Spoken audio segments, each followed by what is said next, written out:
Saludos, buenas noches. Complacido una vez más en estar en este espacio que es el toque de queda de la televisión dominicana, se puede decir, porque este canal pues llega a toda la región del Cibao a través de TNE Canal 58 y a través de las diferentes plataformas digitales, Angel Productora, ni más ni menos, redes sociales Nino de Jesús, Dentro de la Justicia, y también lo pueden seguir por internet en todas partes del mundo, www.canal 58 en vivo. Nosotros pues complacidos en que nos brinden esa oportunidad de llegar a todos ustedes y llevarles nuestras humildes orientaciones, sobre todo en el punto de vista jurídico, pero también tratamos temas sociales, temas políticos que estén en la actualidad y que se relacionen pues con este mundo jurídico, porque toda actuación tiene componentes socio-jurídico y también componentes pues políticos. Hoy nosotros pues nos complace enormemente tener nueva vez con nosotros a uno de los abogados de los tribunales de la República. Con él sí podemos decir ciertamente que es un abogado de los tribunales de la República porque ejerce en todo el país, aunque tiene su oficina abierta desde Moca.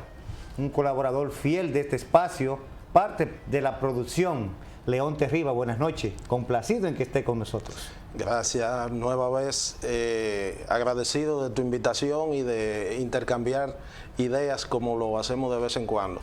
Sí, para nosotros a la verdad que siempre es un placer porque tus ideas siempre son muy acabadas y tienes conocimiento no solamente jurídico, sino también pues domina los aspectos sociales que van dándose a nivel de la República Dominicana y del mundo. Y hoy queremos, Leonte, contigo tratar algunos temas que, aunque no están directamente muchos de ellos ligados al mundo jurídico, pero sí tienen relevancia social y que envuelven pues lo que es el buen accionar de todos los actores en la República Dominicana. Queremos hablar contigo sobre lo que son las ternas presentadas para elegir los nuevos miembros de la Cámara de Cuentas.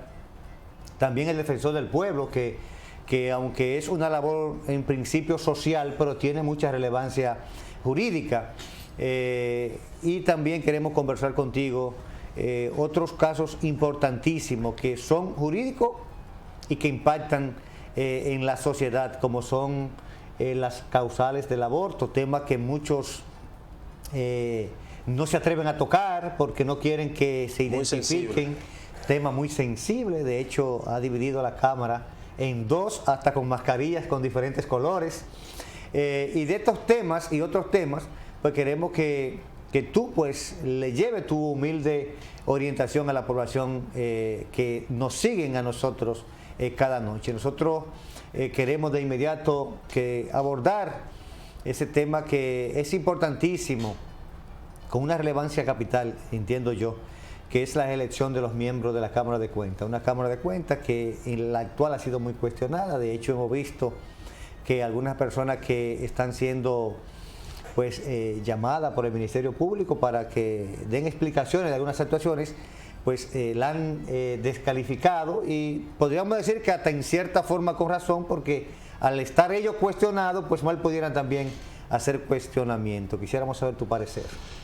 Fíjate, el tema de la Cámara de Cuentas en toda sociedad organizada, donde hay una verdadera separación de funciones, de cuál es la labor de cada funcionario, de cada departamento a lo interno del Estado Dominicano, es sumamente importante porque viene a constituir una especie de contrapeso al ejercicio de la función estatal, es decir, al desempeño de aquellas personas que por mandato del pueblo ejercen la administración del Estado.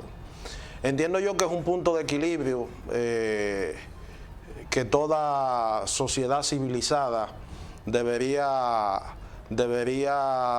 tener bien solidificado, porque ese aspecto fiscalizador de todas las actividades económicas, de todas las actividades administrativas, sirve de contrapeso. Es decir, permite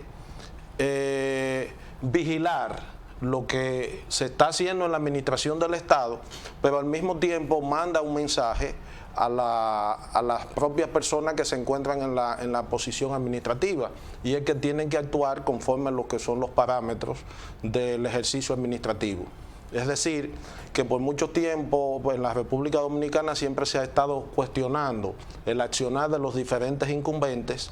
Siempre se ha ligado a miembros de los partidos de turno. Correcto. Por eso cada vez más la sociedad dominicana clama tanto por una Cámara de Cuentas como por un defensor del pueblo que sean absolutamente independientes, que no tengan ningún tipo de vinculación partidaria. Pero eso en la República Dominicana, en una sociedad altamente politizada, donde parecería ser que no ser miembro del partido gobernante no te da derecho a trabajar en el Estado, es un asunto que nosotros tenemos que superar. Porque a través de los tiempos se ha utilizado que los miembros de la Cámara de Cuentas, los que auditan la función del Estado, son precisamente los mismos compañeros del partido del gobierno de turno. Por vía de consecuencia, es como tú poner al ratón a cuidar el queso, o poner los perros a cuidar la longaniza. Si tuviéramos un poquito más de madurez social, lo ideal sería poner la Cámara de Cuentas en el bando contrario. Una especie como de oposición. Y una especie de oposición dentro del mismo gobierno. Es decir, para que haya una vigilancia plena, constante, de todo lo que es el gasto público, la administración de los recursos que genera el Estado, que hoy más que nunca esos recursos tienen que maximizarse en su mayor utilidad, producto de la crisis económica, producto de la pandemia y producto de que la República Dominicana ha sido un país, un Estado mal gestionado a través de toda su historia. No podemos, en definitiva, marcar o ver una diferencia marcada entre una administración y otra. Pueden existir ligeras diferencias, pero ese punto de quiebre donde usted diga un antes y un después de tal administración, indudablemente que en los diferentes gobiernos todavía no lo hemos podido establecer. Y creo que la Cámara de Cuentas es el eje fundamental para que eso ocurra. Esperamos y tomamos la palabra del presidente Abinader, que en su momento se manifestó de que quería una Cámara de Cuentas que fuera absolutamente independiente. Y son desafío público al actual Así es. Miembro presidente, ¿verdad? Sí. Del Consejo, porque es un consejo que existe en la Cámara de Cuentas, lo invitó a renunciar en Correcto, porque parece ser que conforme los arqueos que se hicieron en administraciones pasadas por la Cámara de Cuentas actual, no ha dejado lo suficientemente descubierto lo que muchas personas por intuición entendemos, ¿verdad? Y lo que espera gran parte del pueblo dominicano y lo que esperamos los contribuyentes, porque hay un tema que en la República Dominicana todavía el pueblo no se ha empoderado y no ha entendido a la perfección, y es entender el valor del contribuyente. Es decir, yo tengo un valor dentro del Estado Dominicano, claro, en función de lo que yo contribuyo económicamente a través de mis impuestos de diversa naturaleza, para que un grupo de personas a quienes yo le delego el ejercicio del poder, muchas veces la mayoría de las veces a través del voto, porque cuando yo elijo al presidente de la República y él designa a sus funcionarios, esos funcionarios indirectamente han sido elegidos por mí. Y cuando se eligen a los diputados, los senadores, que a su vez... Diputados, senadores, con los jueces ocurre exactamente lo mismo. Entonces, el servicio público en la República Dominicana todavía no tenemos conciencia de su valor, de los dos lados, tanto del lado del servidor público como del lado de los usuarios del servicio público. Fíjate que muchas veces nosotros vamos a las oficinas públicas prácticamente a implorar, a pedir un favor, y hay funcionarios y personas que ejercen la función pública que entienden que han llegado al puesto como una especie de mandato de Dios. Por eso yo te decía que sería importante, interesante, hacer un poco de pensamiento, de malabarismo social e imaginarnos una Cámara de Cuentas plenamente en manos del partido de oposición para que haga un equilibrio entre el ejercicio del poder y la vigilancia. Sí, porque esa es la realidad. Ciertamente ha sido, no la última, sino prácticamente, como tú decías, no ha habido una gran diferencia marcada. Pero sobre todo en las últimas auditorías que se hicieron, pues ha quedado develada muchas situaciones. Producto de eso es todos esos llamados que ha estado haciendo el Ministerio Público a personas que, entre comillas, realizaron una labor desde el punto de vista de las auditorías impecable. Entonces, realmente era lo que tú establecías. El pueblo entendía todo lo contrario, más desde el punto de vista de esas auditorías, pues todo quedaba perfecto. Y es algo de simple aritmética. Sí, claro. Si hubo una gestión impecable en la administración del Estado, no pudiéramos estar hablando de déficit, no pudiera estar hablando de endeudamiento. Entonces, a menos de que el dinero no esté oculto por ahí y que posteriormente aparezca, hay que buscarle una explicación. Y la explicación el pueblo se la busca de manera intuitiva. Nosotros imaginamos lo que pasó. Ahora la explicación hay que materializarla a través de un método científico, que en este caso son las auditorías que van a revelar si ha habido una administración correcta, si ha habido dispendio, si ha habido sustracción de los bienes del Estado. Entonces eso es realmente la función de la Cámara de Cuentas.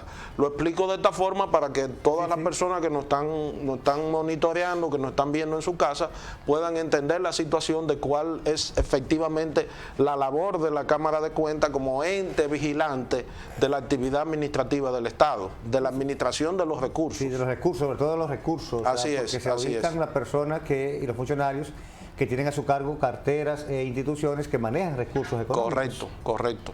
Y fíjate una cosa, poco a poco el cerco se va cerrando. Yo no digo que se cierre en esta administración ni en la próxima administración, pero por ejemplo, si tú observas la ley de contratación pública, al momento de hacer cualquier tipo de negocio con el Estado Dominicano, tiene una serie de restricciones y una serie de requisitos muy contundentes. A mí que me ha tocado trabajar últimamente con esa ley, yo mismo me he sentado en mi oficina y yo he dicho, caramba, ¿y ¿cuántas violaciones? ¿Cómo es que se va el dinero? ¿Cómo es que pueden amañar una compra, una contratación, cuando hay una ley? Todo un rigor, pero por el que no se cumple. Exactamente, esa es la idea. Se violan ciertos... Entonces, el tema es más que de ley, es un tema social, de la forma como el dominicano concibe la vida en sociedad, cómo entiende que en su propio provecho deben existir privilegios y deben existir una especie de libertinaje. Sin embargo, para todo lo demás exige un cumplimiento estricto de la ley. En la medida en que nosotros hagamos una cultura que debe de empezar en la escuela y que creo que nuestra generación ojalá la podamos ver más adelante, de lo que es la convivencia social, de cómo se debe administrar el Estado, de cómo el Estado es de todos, reitero, de todos y no del que está gobernando. A veces yo siento indignación cuando yo veo a alguna persona exigiendo que por el simple hecho de usted ser miembro de un partido X, que ese partido X está gobernando, ya eso le da acceso al Estado dominicano. Y como personas ante las instituciones. Sí, y como personas capacitadas tal vez para desempeñar una función en el Estado, tal vez porque no tienen participación política, que es la gran mayoría, y otros que teniendo participación política pueden contribuir al desarrollo del Estado dominicano, sencillamente le es vetada su participación. Un ejemplo para todos de un funcionario altamente valorado por toda la sociedad dominicana, por todos los partidos, es el caso del director del Servicio Nacional de Salud, Chanel Rosa, ¿verdad? ¿Quién en este país no reconoce la virtud de ese señor? Y yo pregunto, ¿y por qué no dejarlo donde estaba? Sí, tuvo que renunciar. ¿Me entiendes? Otros ejemplos, luces dentro posiblemente de las sombras que tuvo el gobierno pasado. En España nosotros teníamos un embajador, Olivo Rodríguez Huerta, que dio cátedra de cómo trabaja un embajador. Sin embargo, terminó el gobierno, terminó su función, hubo que removerlo. Y así podemos encontrar, no solamente en el gobierno pasado, sino en muchos gobiernos, esas luces que deberían permanecer administrando el Estado y hacer una cultura de administración del Estado de manera diáfana, transparente, y así salir hacia adelante. Sí, mira, en cuanto a los posibles nuevos miembros de la Cámara de Cuentas, tú sabes que el Senado pues envió a comisión para que en 2 semanas, el 8 de abril, dice que debe rendir un informe. Dentro de los que están ahí, pues yo conozco una joven valiosísima, ¿verdad? Amiga nuestra, María Aurelina Esteves Abreu, quien fue Ministerio Público, inclusive estuvo aquí en Moca haciendo su pasantía como Ministerio Público, después fue a la parte académica de la Escuela de Ministerio Público, estuvo en Medio Ambiente y está postulando, y la vemos que está como segunda en la primera terna. Una persona que por sus condiciones que la conocemos sabemos que no es política, o sea que...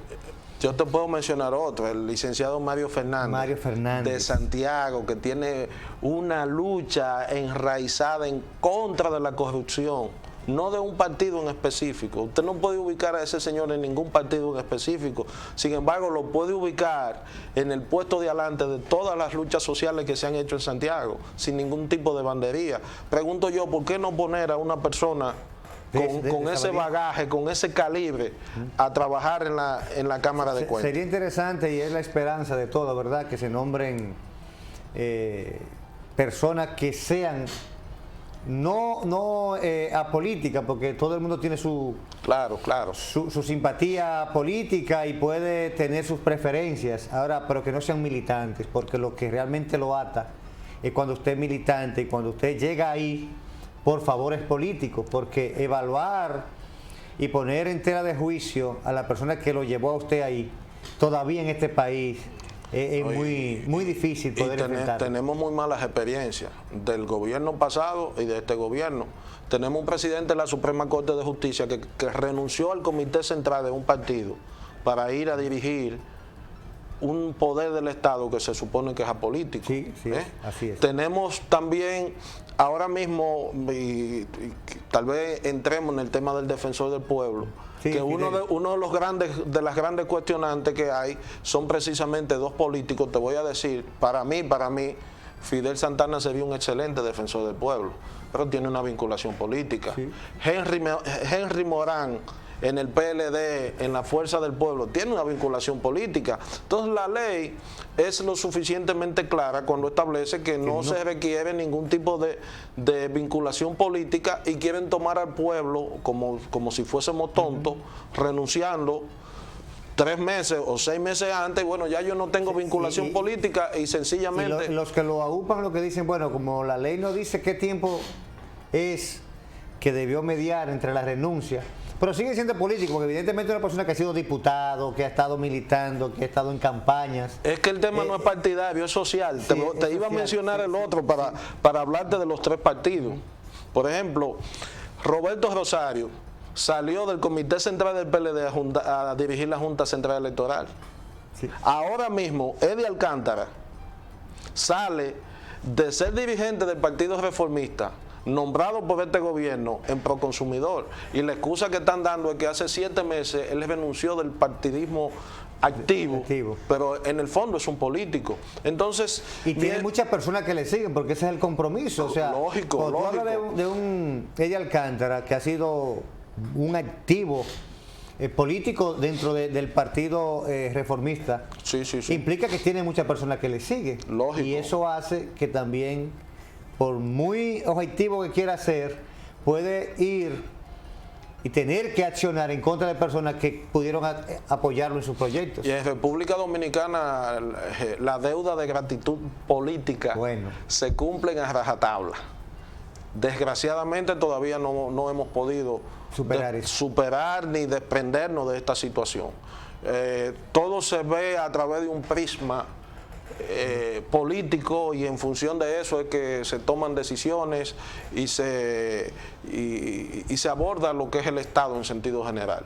Tenemos que ir, si bien es cierto, los partidos políticos son el eje esencial de la democracia, pero también tenemos que ir un poco despolitizando la función pública, sí, como ocurre en los países del primer mundo, donde nadie está pendiente de que con un cambio de gobierno va a haber una avalancha. Alguien me ha dicho a mí si Biden en Estados Unidos ha cambiado todo el del Partido Republicano por demócrata. No, cambia las cabezas, cambia los puntos esenciales que tienen que dirigir, porque desde luego él va a trabajar con un equipo de su partido. A mí me da mucha pena, de verdad te lo digo, me da mucha pena cuando yo veo a una persona que tiene que esperar que su partido gane para poder trabajar. Para poder aportarle. Y nosotros conocemos infinidades de personas que están en la banca ahí sentados muy bajo perfil, esperando 4, 8, 10, 12 y hasta 16 años y se muere muchas veces esperando que su gobierno gane para decir yo trabajé. Cuando usted en el sector privado, en sus propias actividades, ¿qué usted ha hecho en la vida? Si usted no ha hecho nada en la vida, ¿a qué usted va al Estado? Pienso yo. Sí. Es la realidad. Eso es así. Realmente lo que aspiramos, Leonte, y todo nuestro amable televidente, es que el pueblo, ahora en las manos del Congreso, sobre todo del Senado, porque ya el Congreso presentó, los diputados presentaron sus respectivas ternas, elijan hombres que vayan a hacer un trabajo. El defensor del pueblo realmente hasta ahora, vimos un día de esto, señores, a la defensora del pueblo repartiendo comida en Santo Domingo.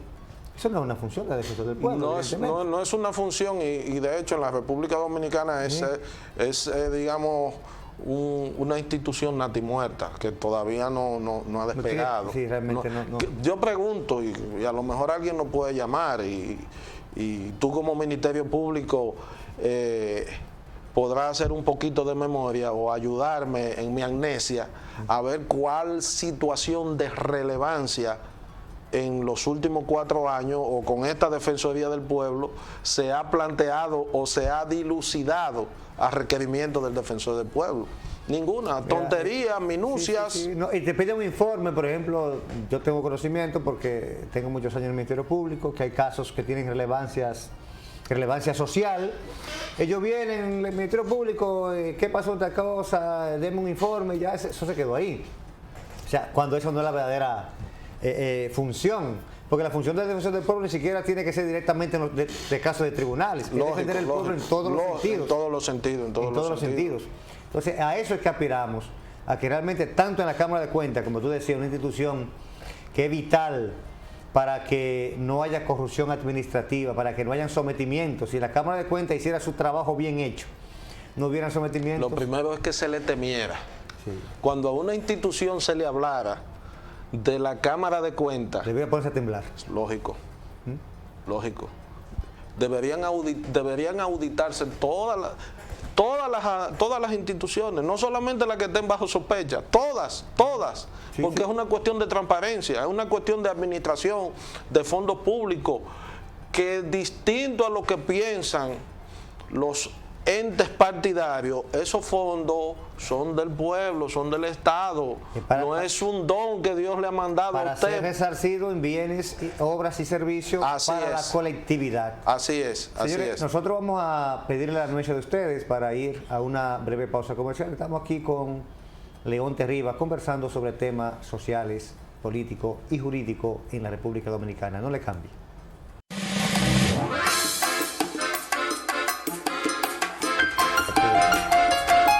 Ni más ni menos, hoy dentro de la justicia estamos conversando con Leonte Rivas y nos estamos dando un banquete, señores. Leonte Rivas, yo siempre he dicho que es una persona de un buen hablar en todos los aspectos. Leonte, hay un tema que tú decías al inicio del programa, muy sensitivo, espinoso, delicado, que toca muchas fibras cuando se aborda.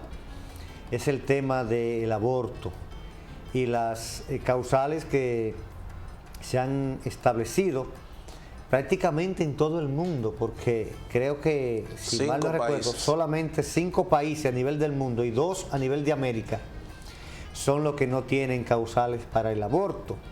Y hemos visto en los últimos días, sobre todo, una serie de propagandas de los que están en contra de todas las causales, sacando a relucir personas inclusive muy famosas del mundo que han sido producto de violaciones y han traído a relucir casos, entre ellos uno de los más que ha rodado más de LeBron James, que establecen que su madre tenía una vida muy precaria, estaba en la calle, 5 personas la violaron y que ella no obstante decidió dar la luz, y que ahí está LeBron James, como que y los defensores dicen que se privaría al mundo de muchas luminarias y de muchas personas famosas, de muchas personas que vinieran a dar su mejor de sí si se apadrina el aborto.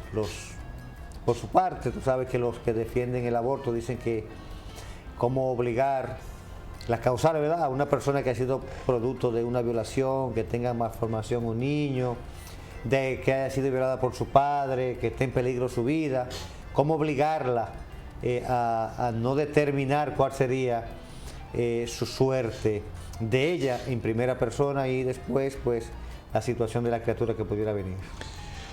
Fíjate, el tema de las causales, lo primero que debo aclarar para evitar malas interpretaciones, sobre todo de algunas personas fanatizadas en el tema, es que yo soy pro vida en todo el sentido de la palabra, y te voy a decir por qué. No voy con el aborto tradicional porque entiendo que es la forma más criminal de despojar a un ser viviente de su vida, un ser viviente que no eligió nacer, un ser viviente que no tiene forma de defender la vida. Es una crueldad en extremo ese tipo de aborto. Pienso que tan extremo que sería mucho más grave que un asesinato, porque muchas veces en un asesinato con premeditación y acechanza tú dejas un margen de error para que tu víctima pueda defenderse. Incluso se te puede hasta encasquillar la pistola. Sí. Hay una serie de factores. La persona sí, no morir. Pero en el caso del aborto, propiamente dicho, estamos frente a una situación que es una embestida total y absoluta en contra de una criatura que, reitero, no eligió nacer ni está en total estado de indefensión. Ese es un extremo con el cual yo no colide de ninguna forma. Ahí yo defiendo la vida propiamente dicho. Ahora bien, defender la vida también es defender la calidad de vida de una persona, que es donde debemos de puntualizar como punto intermedio para las 3 causales. Fíjate que las 3 causales se ha querido mercadear sus adversarios, o han querido hacerla ver al público como que es una especie de legalización del aborto, y no es así. Es una regularización. Es una vía de dar una opción. O sea, a usted no le están diciendo que tienen que abortar obligatoriamente. Las 3 causales implican que si se dan una de esas 3 circunstancias, que no solamente va a ser así como nosotros lo vemos, sino que va a venir acompañado de un protocolo. Porque no es verdad que si una menor o una mujer producto de un incesto sale embarazada, va a ir a un hospital y va a decir, esta barriga es de mi papá o de mi hermano, sáquela. No. Habrá que cumplir un protocolo para determinar que eso es así. Igual también que con el tema de la calidad de vida del embrión o del feto que viene en camino, que traiga una parálisis cerebral, que traiga algún tipo de enfermedad, que usted sepa que está condenado a vivir en condiciones infrahumanas. Eso también entiendo yo que deberá estar acompañado de un protocolo. El otro tema, que es un tema semi-regulado, que es el tema de la supervivencia de la madre, es una situación que se practica a diario, quizá yo como abogado no podría decírtelo, pero un obstetra que venga aquí, que haya trabajado en una maternidad, se va a dar cuenta que con relativa frecuencia se presentan situaciones en donde hay que elegir entre la vida de la madre y la vida del hijo. Y te voy a decir algo, si en ese momento le dan la oportunidad a la madre de elegir, tú puedes estar segura que va a elegir por el hijo. El instinto de madre es la fuerza más poderosa que hay sobre la naturaleza. Sí. Ahora bien, lo lógico, lo razonable, es tú entender que eligiendo ese niño y no eligiendo la madre, tú probablemente dejes otros niños sin madre. Y probablemente la incertidumbre de tú no saber lo que va a hacer ese niño sea superada por la realidad que vive esa madre en ese instante. O sea, que es una cuestión que yo lo veo no desde el punto de vista de la fe, sino desde el punto de vista del razonamiento. Razonado y científicamente demostrado. Otro tema también que es importante que los dominicanos entendamos, y es que esta situación, como bien tú lo señalabas al principio, nosotros somos de honrosamente de los 5 países en el mundo, dentro de los cuales las 3 causales no son permitidas. Hay uno que lo podemos echar a un lado porque es Ciudad del Vaticano, sí, claro, de sede de la Iglesia Católica, donde hay más monjas y sacerdotes que personas comunes y corrientes, y que está enclavada dentro de la ciudad de Roma. Entiendo yo que cualquier persona con intención de realizar eso solamente tiene que caminar 3 o 4 esquinas, porque el Vaticano son como, qué sé yo, 10 o 12 calles, 5 o 6 manzanas. Eso es el Vaticano, que está dentro de Roma, y hay libre acceso. Entonces, el Vaticano es entendible. Ahora, cuando tú tomas los demás países, tú piensas y tú dices, ¿estos países son de primer mundo o son subdesarrollados? Y cuando tú sigues razonando, te vas a dar cuenta que en los países desarrollados, donde el nivel de vida es más alta, donde la esperanza de vida al nacer es más alta, donde la calidad de vida es óptima, lo han adoptado hace más de 50 años. Entonces nosotros estamos acompañados de 3 países, 2 países de Centroamérica, de una isla por allá, no recuerdo ahora mismo cuál, y nosotros estamos con una honrosa situación, según lo que establecen los Provida, que yo quisiera ver si esa situación se traduce en bienestar para todos, para toda la población dominicana. Es decir, el desarrollo dominicano no se deriva de esa situación.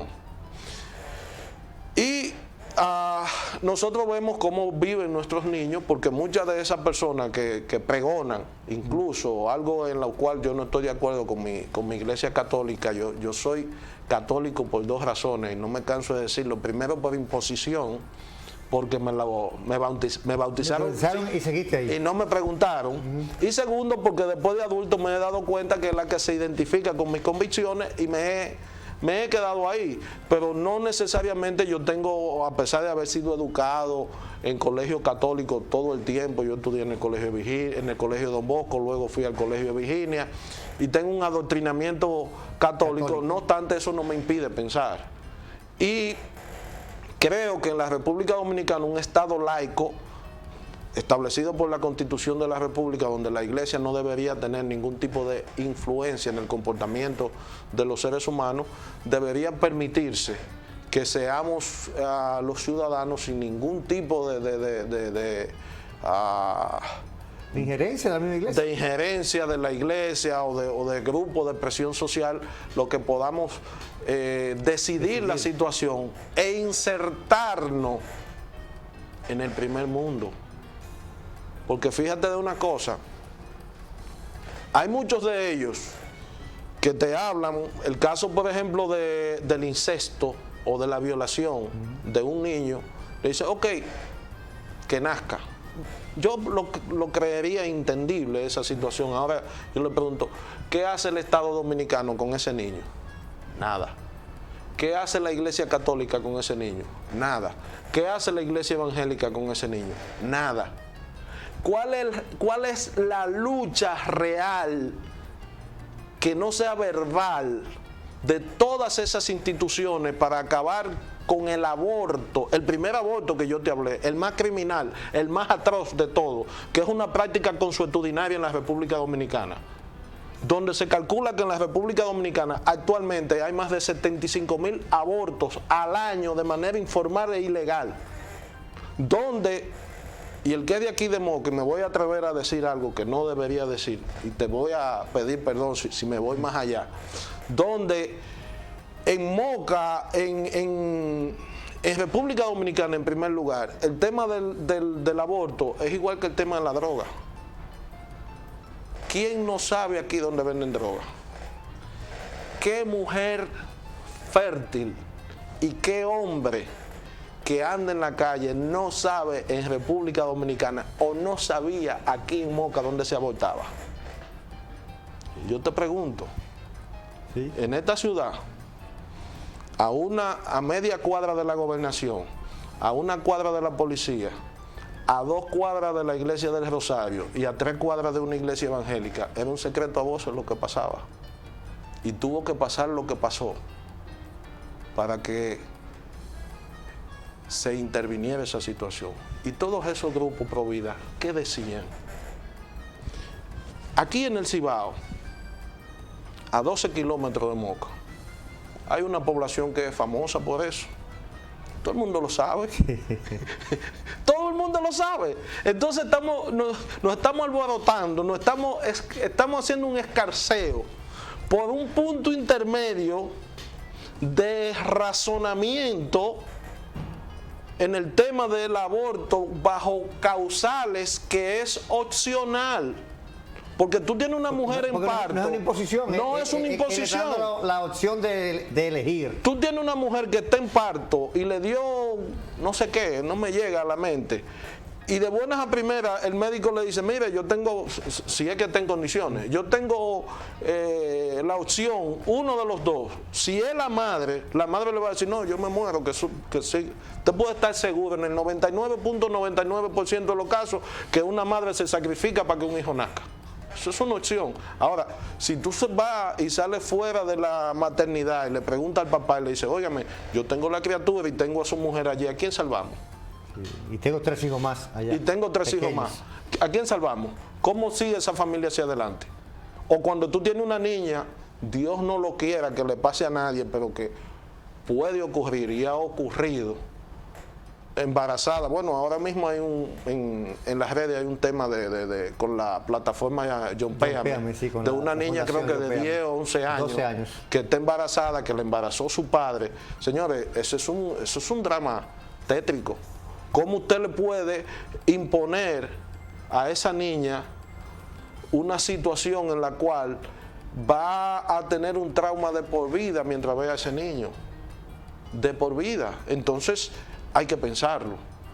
Desde luego, la libertad de ideas, hay que respetar lo que el otro piensa, las convicciones religiosas, las convicciones morales, pero todavía en la República Dominicana, socialmente hablando, hay que tomar esto como termómetro para entender el porqué, no solamente del aborto, sino el porqué de lo mismo que nosotros hablábamos al principio, de la administración pública, de cómo vivimos como sociedad, de cómo todavía no entendemos el todo, de cómo no sabemos que somos parte de un todo y que debemos contribuir al beneficio de ese todo. Entonces, mientras tengamos una sociedad que razona en esas condiciones, pues indudablemente que iremos a pasito lento, como dice la canción. Sí, lo que esperamos finalmente también, que referente a este tema, porque se introdujo solamente una de las causales, sí, el Congreso de la República Dominicana pues tome la mejor decisión siempre en favor de los mejores intereses de la sociedad dominicana. Vamos a la última pausa comercial, es breve, no le cambie.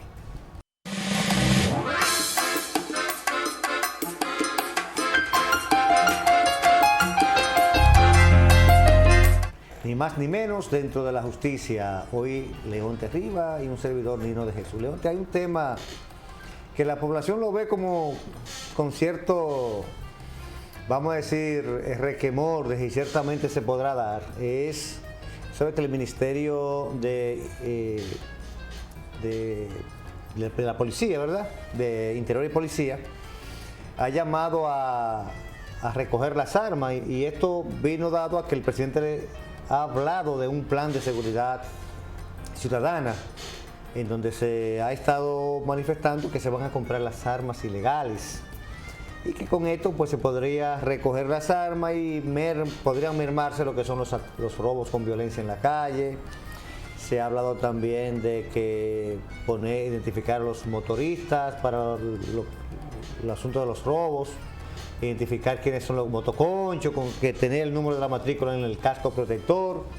Es un tema interesantísimo, pero que la población lo escucha y como ha sido prometido tantas veces en los reiterados gobiernos, como que no hay mucha esperanza. ¿Qué te parece?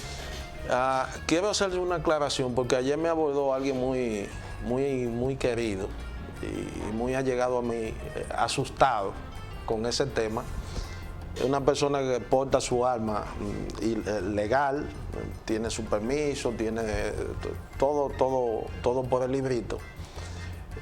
Inquietado, asustado un poco, porque él entendía, o no sé quién le dijo, que iban a salir a recoger las armas casa por casa. Para el que tiene su arma de fuego regularizada, si no ha cometido ningún tipo de falta y no ha infringido la ley con ella, yo debo decirle que tiene un derecho adquirido. Claro.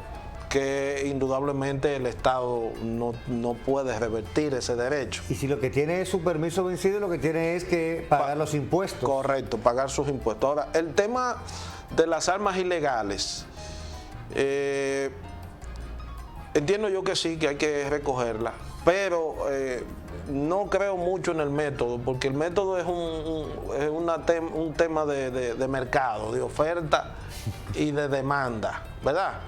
Habría que ver cuánto oferta el gobierno a una persona que tenga una pistola ilegal para que se le entregue al gobierno, porque sencillamente si el gobierno te ofrece 500 pesos y aparece alguien que te da 5,000 por ella, pues tú se lo das a ese alguien y no se la va a dar al gobierno. Sí. En Estados Unidos, en los años 90, a principios de los 90, recuerda tú que un dominicano, Fernando Mateo, fue el ideólogo de esa situación, pero son dos sociedades totalmente distintas, sobre todo en cuanto al poder adquisitivo, y era más bien un tema simbólico. Sí, más simbólico. Las armas ilegales que están en manos de la ciudadanía, muchos con fines delictivos y otros con fines de resguardarse también, hay que ponderar a ver en qué medida sería atractivo para el poseedor de esa arma ilegal entregarla. Porque y los mecanismos también, porque se dice, bueno, no va a quedar nada impune, entonces ahí también como que te crea una situación. También hay un tema de legalidad, porque el que me trae un arma de fuego, ¿dónde te lo conseguiste? Ya está dentro de la ilegalidad, y el Poder Ejecutivo no es quien para actuar al margen de lo establecido por la ley. Es decir, que es un tanto complicado el tema desde el punto de vista jurídico. Pero lo que te digo es ver cómo se puede hacer efectiva esa situación, porque aquí hay que hablar de oferta y demanda, es decir, de lo que tú vas a recibir a cambio de lo que tú vas a entregar. Porque una persona que tenga un revólver, una pistola ilegal o una escopeta, y que sepa que en el mercado informal le dan 10, 15 o 20 mil pesos, no es verdad que se la va a llevar al Estado por 1,000 pesos. Exacto. O sea que es un asunto de practicidad. Es un tema, sí, y escuchaba yo a alguien haciendo un análisis en el día de ayer, decía, ¿y no sería eso una motivación más para los delincuentes de querer quitar, porque tú tienes un arma legal, si ya yo te la quito, yo la tengo ilegal, entonces yo se la puedo vender al Estado? Entonces ahí viene la situación, o sea, vendrán muchas modalidades. Son muchas situaciones que hay que analizar muy bien. Así es. Sobre todo por la parte de que se habla de una justicia independiente, y quien estaría a cargo de perseguir la posesión o tenencia de un arma ilegal sería el Ministerio Público. ¿Podría el Estado robarle esa facultad al Ministerio Público, es decir, usted no va a perseguir al que tiene un arma ilegal, yo se la voy a comprar para sacarla, o sea, Y entonces es un tema que hay que el Ministerio discutirlo. Público diría, bueno, pero se ha derogado la ley de armas. Es más delicado de lo que se está Sí, de lo que se cuestionando. plantea. Lo mismo pasa con el asunto de los motoristas, de los motoconchos. ¿Cuántas personas andan en motocicleta que no se sabe ni siquiera quiénes son los dueños? Habría que hacer traspasos gratis a todo el mundo. Ahora, para registrarlo. yo lo que pienso es que en República Dominicana lo que hay es que eficientizar la prevención. Tener una policía saneada y preventiva, no una policía reactiva. ¿Qué es lo que Porque existe aquí se investiga después de y se resuelve en función de la importancia social que tenga el delito o la persona afectada. Sí, así es. Entonces, si tenemos una policía preventiva, indudablemente que muchas de esas infracciones podrían evitarse y el tema de las armas de fuego ocurriría algo parecido. Sí, así es. Bueno, Leonte, nosotros el tiempo contigo siempre nos es muy corto. Tenemos que ya hacerte parte formal de este espacio para que nos acompañe de manera más asidua. Nunca te nos ha negado, ¿verdad? Siempre que lo hemos llevado la información de que queremos que tú vengas, pues así ha sido. Pero queremos ya que sea un poquito más formal con nosotros. Señores, las buenas noches, complacidísimo en que nos hayan acompañado en esta hora. Sigan con Dalia Sin Rodeo para que se enteren de lo que pasa en el país y en el mundo. Buenas noches.